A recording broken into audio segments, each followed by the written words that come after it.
Notre cerveau, c'est une ressource naturelle, humaine certes, mais qui fait partie de la nature. Il est dans la boîte crânienne, il est là. Bon. Eh bien, c'est une ressource naturelle inépuisable. Contrairement à l'énergie d'origine fossile, dont on sait très bien que le stock s'épuisera un jour, d'ailleurs il paraît que ça a déjà commencé un peu, notre cerveau est une ressource naturelle inépuisable. Nous sommes tous, chacun, dotés de facultés de potentiel que nous exploitons ou que nous laissons en friche, on en laisse pas mal en friche en réalité, et le potentiel que nous possédons chacun est en fait sans limite. Nous sommes tous capables, à condition bien sûr de s'appliquer, d'apprendre toutes les langues, de jouer de tous les instruments de musique, de diriger tous les orchestres, de peindre tous les tableaux, etc., etc. Maintenant, bien sûr, il faut de l'entraînement, il faut de la formation, c'est clair, mais c'est notre potentiel. Et quand nous agissons collectivement, c'est-à-dire quand nous sommes insérés dans une institution qui organise une action collective, là aussi, le potentiel est encore démultiplié.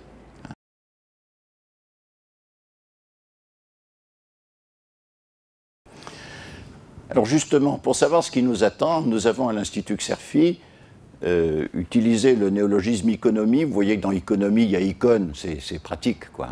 On a un peu l'idée que ça a un lien avec l'imaginaire, il y a quelque chose là-dedans. Quand on parle du cerveau, d'ailleurs, on est dans ce monde où, avant de faire les choses, on commence par les rêver, on commence par ressentir des émotions, puis après on conceptualise et on fait, quoi. Donc, icône, image. Bon. Donc, nous avons construit un modèle purement mental, purement théorique, évidemment simpliste, parce que tout modèle est une simplification, bien sûr, de ce que peut être une économie informatisée qui tire le parti de cette troisième révolution industrielle et qui soit arrivée à maturité, donc qui ait surmonté les troubles de l'adolescence que l'économie connaît aujourd'hui.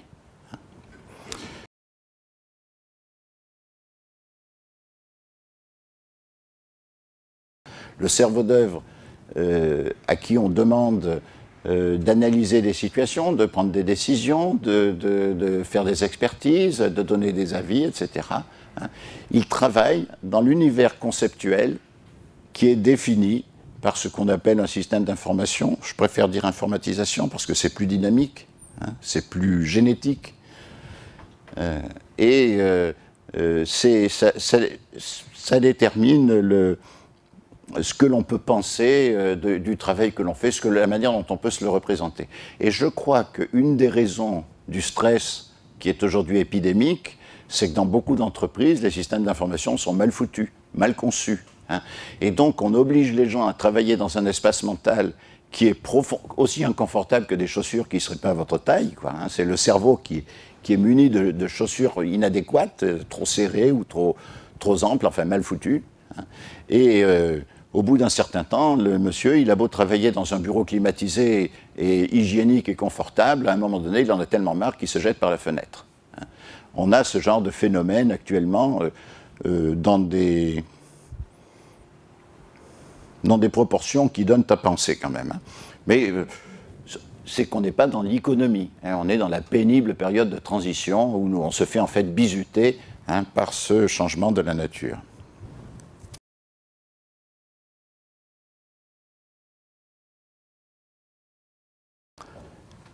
La clé de l'évolution que provoque l'informatisation dans le système productif réside dans la phrase suivante. Toutes les tâches répétitives ont vocation à être automatisées. Toutes les tâches répétitives, physiques ou mentales, ont vocation à être automatisées. C'est dans cette entreprise automatisée, et nous allons le voir d'ailleurs, fortement coopérative, parce qu'en fait, très peu d'entreprises travaillent seules, beaucoup d'entreprises travaillent en réseau de partenaires, pour des raisons que nous verrons tout à l'heure. L'ingénierie d'affaires, du montage du réseau de partenaires, de spécification des contrats qui vont partager les responsabilités, les recettes, les dépenses entre les divers partenaires, vous voyez, c'est tout un boulot en soi qui accompagne la conception des produits et l'ingénierie de leur production physique.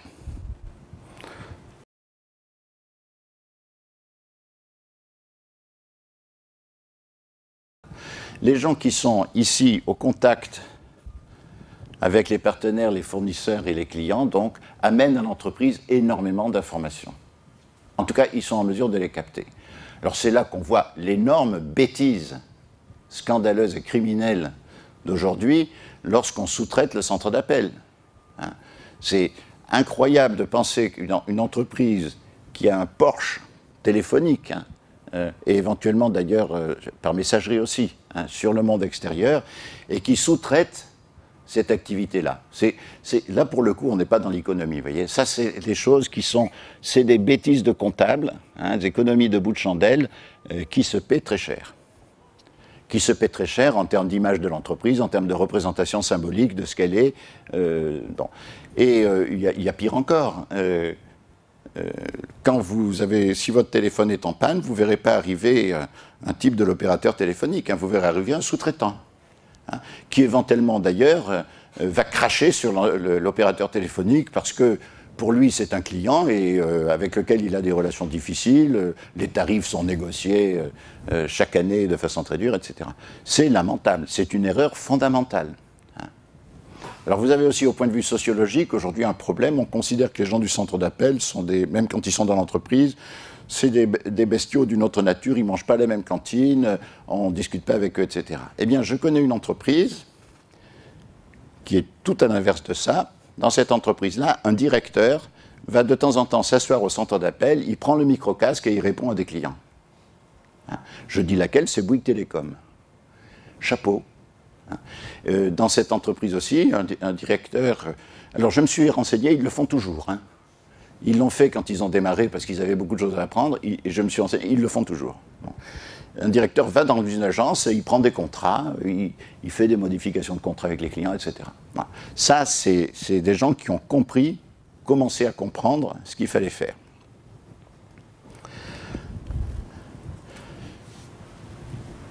Un des grands problèmes de l'entreprise, c'est que les informations qui sont glanées par la partie, je dirais, servicielle, doivent pouvoir nourrir la conception des nouveaux produits. Notamment, les gens qui s'occupent de marketing doivent pouvoir trouver dans l'information, dans les relations avec les clients, énormément de choses qui leur servent à flairer le marché potentiel et à contribuer à la définition des produits. Et donc, on a à l'intérieur de cette entreprise une exigence de communication forte entre le pôle serviciel et le pôle conception. Mais il y a plus que ça. Ces gens qui sont dans les services, ou ces gens qui sont au contact de la nature dans la conception, ils travaillent avec leur cerveau, c'est évident. Bon. Alors, dans le service, qu'est-ce qu'on va demander au cerveau? On va lui demander du discernement, on va lui demander la capacité à interpréter les cas particuliers, la capacité, comme je l'ai dit tout à l'heure, à traduire. Vous voyez, c'est une sorte de magistrature. Il faut que... c'est une intelligence qui n'est pas forcément l'intelligence du physicien ni du mathématicien, c'est une intelligence relationnelle, mais qui doit être extrêmement fine. Ce type-là, si on n'écoute pas ce qu'il a à dire, si quand il amène des informations à l'entreprise, on l'envoie balader, ou s'il n'a aucun écho, son cerveau va s'arrêter de fonctionner. Ou bien il va se mettre dans la position du type qui dit « bon, je fais mon boulot, mais enfin, le reste, je m'en fous. » Il ne se sentira pas solidaire de l'entreprise. C'est la même chose du côté de la conception. Un type que vous mettez chef de projet pour concevoir un nouveau produit, il rencontre évidemment des difficultés. Ou un type on lui fait programmer un nouveau système, un nouvel algorithme. Ça ne se passe jamais comme on avait prévu. On a toujours des difficultés. En même temps, on fait des découvertes. On se rend compte que, tiens, on pourrait concevoir le produit autrement. Chef, il y a une astuce, on pourrait faire mieux. Voilà. Bon. Si ce type-là n'a personne à qui parler, si on se fout de lui, il arrête de réfléchir. C'est normal. Il dit, puisqu'on se moque de ce que je peux dire, j'arrête de penser. Alors, je ne me rappelle plus le nom de cet auteur qui disait un chef de projet qu'on n'écoute pas, le projet foire. Hein, c'est tout simple, c'est comme ça, hein, le projet phare. Donc vous avez, vis-à-vis du cerveau d'œuvre, une exigence de communication très forte, une exigence d'écoute. Il faut que les gens qui s'occupent d'orientation, d'expertise, etc., hein, disposent, qu'ils aient de grandes oreilles, hein, qu'ils entendent ce que disent les gens qui sont au front avec les clients, qu'ils entendent ce que disent les gens qui sont au front avec la nature du côté de la conception, hein, et que tout ça vienne nourrir la stratégie, que ça se discute. Ce qui fait que l'entreprise de l'économie est hyper communicante. Hyper communicante. Et là, c'est une... alors, cette hyper-communication, ça ne veut pas dire qu'elle n'obéit pas à des règles. Par exemple, quand vous faites la conception d'un nouveau produit est parfois une opération stratégique très délicate, soumise à des règles de confidentialité fortes. Donc, cette communication, vous la balisez par des droits d'accès et des habilitations, c'est clair. Encore faut-il que ce soit géré convenablement. Hein. Mais au total, c'est hyper communicant. Vous savez, la meilleure définition du respect, en dehors des définitions affectives et psycho-affectives qu'on peut donner, respecter quelqu'un, c'est écouter ce qu'il dit en faisant sincèrement l'effort de le comprendre. Hein? On n'y arrive pas toujours, mais faire un effort sincère pour comprendre ce que l'autre dit. C'est ça le respect, finalement, en définitive. Hein? Eh bien, l'entreprise hypercommunicante est une entreprise qui respecte le cerveau d'œuvre. Voilà. Et toutes les entreprises contemporaines qui ne respectent pas le cerveau d'œuvre, hein, qui ne respectent pas leurs salariés, de ce point de vue-là, tournent le dos à l'avenir de l'économie.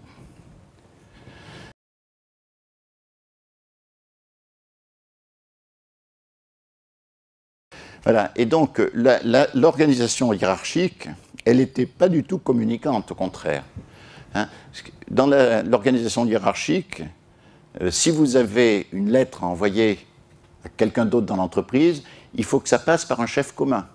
Il faut que la lettre remonte dans l'arbre hiérarchique pour qu'elle soit vue par un chef commun qui acceptera de la faire redescendre jusqu'à son destinataire. Bon, vous avez vu que la messagerie a complètement rompu avec tout ça. Hein. D'ailleurs, beaucoup de managers se sont opposés à la messagerie parce qu'ils estimaient que ça faisait perdre leur pouvoir. La documentation électronique aussi a complètement changé ça. À partir du moment où vous donnez à tout le monde dans l'entreprise les règles professionnelles qui sont écrites, et donc opposables éventuellement à quelqu'un qui les viole, bon, vous modifiez complètement le rapport d'autorité entre le type et son chef direct. Hein. Vous voyez, on est dans un tout autre monde. Hein. Alors, hiérarchie, c'est intéressant de voir l'étymologie, c'est hieros et arché, pouvoir sacré, hein, commandement sacré. C'est un terme qui vient du droit canon, hein, qui, en théologie, désigne le pouvoir d'un évêque dans son diocèse. Pouvoir sacré, il a reçu l'onction, hein, il est le descendant des apôtres, il exerce le pouvoir sacré. Eh bien, le grand drame de nos entreprises et de notre société, de façon plus générale, y compris politique, c'est que nous avons tendance à sacraliser le pouvoir. Au lieu de considérer que c'est une fonction professionnelle, technique, à sa façon, hein, d'orientation, hein, d'arbitrage, de sélection des projets, etc., hein, on sacralise ce truc-là. Hein. Le bonhomme qui rentre dans le bureau du ministre ou qui rentre dans le bureau du PDG, il tremble, il transpire sous les bras, hein, il a la gorge serrée, il parle avec une voix de fausset. Vous connaissez ça, hein. Voilà. On vit encore dans ce monde-là. Ça, c'est un sacré obstacle. Hein. La sacralisation du pouvoir, de la relation d'autorité, est un obstacle fort au passage vers l'économie. Et je me demande si on y arrivera. Là, pour le coup, celui-là.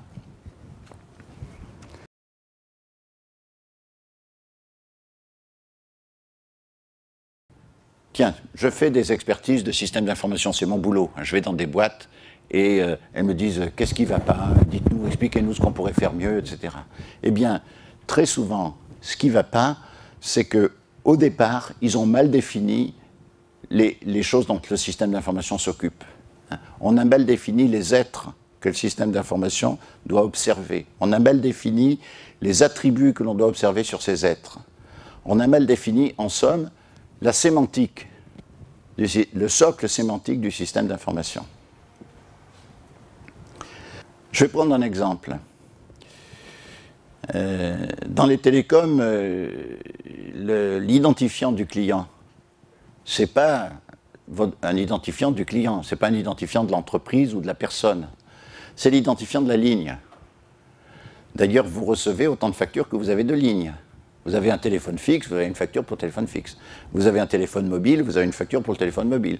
Vous avez une résidence secondaire, vous avez la facture pour la résidence secondaire, etc. Vous n'êtes pas identifié dans le système d'information, l'entreprise a identifié l'équipement qu'elle a mis chez vous. Erreur fondamentale. Dans la banque, idem, l'identifiant, ce n'est pas le client qui est identifié, c'est son compte. C'est le RIB qui sert d'identifiant. Quand les banques ont voulu présenter sur une seule page web l'ensemble des comptes que vous pouvez avoir, il a fallu qu'elles reconstruisent à grands frais, ça leur a demandé des efforts colossaux et des ennuis terribles, il a fallu qu'elles reconçoivent à la base leur système d'information. Elles l'ont fait.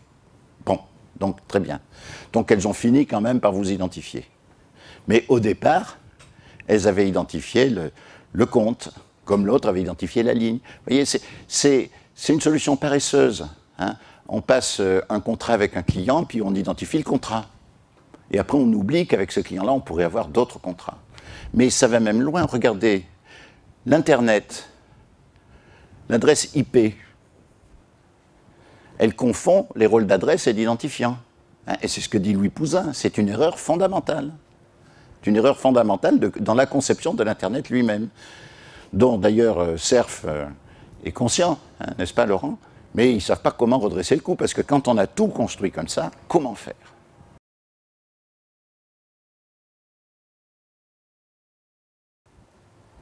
Un des grands obstacles que rencontre l'informatisation, c'est qu'elle soulève, quand on fait ce travail, on soulève des conflits de valeurs à l'intérieur de l'entreprise. Il est évident, par exemple, que si vous avez pour valeur la qualité des produits et la satisfaction des clients, hein, ce qui va d'ailleurs de pair avec l'activité des gens qui sont ici au front, hein, face aux clients, ou au front face à la conception, c'est bien ce qui correspond aux priorités de cette entreprise-là, eh bien vous êtes éventuellement en conflit avec des gens pour qui la valeur, c'est les stock options, c'est la plus-value, c'est la rémunération des dirigeants, c'est la possibilité de faire le malin en étant quelqu'un de puissant, etc. Donc il y a dans les valeurs implicites que l'informatisation apporte quelque chose qui est fondamentalement salubre, je crois, je pense, mais qui rentre en conflit avec des valeurs incorporées. Alors, vous voyez, on est en conflit avec la hiérarchie, et Dieu sait si elle est installée, hein, la structure hiérarchique. On désacralise la relation de pouvoir, Dieu sait si elle est installée, y compris au niveau politique. Hein. Et on met en question les valeurs de l'entreprise, ses priorités, la façon dont elle se représente elle-même, ce qu'elle veut être, ce qu'elle veut faire. Une des choses épouvantables actuellement, c'est de voir la finance qui lance ses automates comme ça, sans supervision. Vous savez que, entre parenthèses, l'informatisation, elle est pleine de dangers. Le fait que la finance est globalement glissée vers la délinquance, ça vient de l'informatisation. S'il n'avait pas eu l'Internet pour jouer sur tous les marchés du monde simultanément, et s'il n'avait pas eu les ordinateurs pour pouvoir regarder à toute vitesse les graphiques et tout, comme on les voit là, quand on voit les salles de marché, ils n'auraient jamais pu faire les conneries qu'ils ont faites. Hein. L'informatisation a rendu possible, et donc finalement inévitable, parce que la tentation était tellement forte, le glissement de la finance vers la délinquance. D'ailleurs, les rémunérations des traders, c'est des rémunérations de call girl. Hein. Voilà. Je pense que c'est la meilleure image que l'on puisse avoir. Ces gens-là se prostituent. Il faut le dire, il faut le savoir. Ah mais ils gagnent beaucoup. Ils gagnent beaucoup d'argent. Voilà.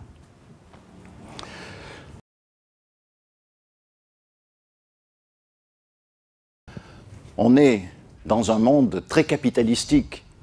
Capitalistique, ça veut dire que la part du capital dans la structure de coûts est importante. Oui, quand l'essentiel de la dépense se trouve dans la conception des produits, hein, vous êtes dans une structure très capitalistique, donc très risquée. Vous avez dépensé presque tout votre coût de production avant d'avoir vendu la première unité. Donc c'est une économie très dangereuse. D'autant plus que pendant que vous êtes en train de concevoir votre nouveau microprocesseur, dont la conception coûte de l'ordre d'une dizaine de milliards de dollars, hein, vous ne savez pas ce que fait le Coréen là-bas qui est en train de préparer un truc et qui éventuellement va vous rafler le marché. Donc vous êtes dans l'économie du risque maximum. Ça, quand on a vu apparaître ça au bout de nos équations, parce qu'on a fait le modèle avec des maths et tout, bon, on a été un peu pantois. C'est l'économie du risque maximum. Vous pouvez avoir dépensé un gros paquet de pognon et foirer complètement. Regardez BlackBerry. Une erreur de marketing et pan, hein, vous disparaissez de la... Regardez Nokia. Hein, voilà. Donc c'est une économie... Alors, on arrive à un équilibre, on appelle ça concurrence monopolistique. Bon, on arrive à un équilibre d'un type nouveau, mais qui est un équilibre bouillonnant. C'est-à-dire que ce n'est pas un partage stable entre les... C'est comme si vous aviez des bulles à la surface d'un liquide, hein, qui montent, qui prennent de la place et qui bousculent celle d'avant, etc. Donc, vous êtes dans un système extrêmement risqué. Il y a un économiste américain dont le nom ne me revient pas pour l'instant qui disait « c'est comme si vous alliez à une partie de cartes et puis on vous dit la mise c'est 10 milliards de dollars et les règles du jeu se définiront en cours de partie. Hein. Il faut avoir de l'estomac, quoi. Hein, voilà. Hein, c'est ça. Et donc c'est la raison pour laquelle vous êtes obligé de travailler en partenariat avec d'autres entreprises. C'est une manière de répartir le risque. C'est pourquoi, je vous avais promis la preuve aussi, hein, on a des assemblages de biens et de services qui sont élaborés par des partenariats. C'est comme ça que ça se passe, tendanciellement, dans l'économie. Hein, mais c'est comme ça que ça commence déjà à se passer. Regardez, même Apple, hein, il ne les a pas produits tout seul, ces iPhones. Bon. Ah. Et l'informatisation assure, je vous l'ai dit tout à l'heure, la cohésion de l'assemblage de biens et de services. Elle assure aussi l'interopérabilité du partenariat. Ce n'est pas facile de faire bosser plusieurs entreprises à travers le même système d'information. C'est très calé.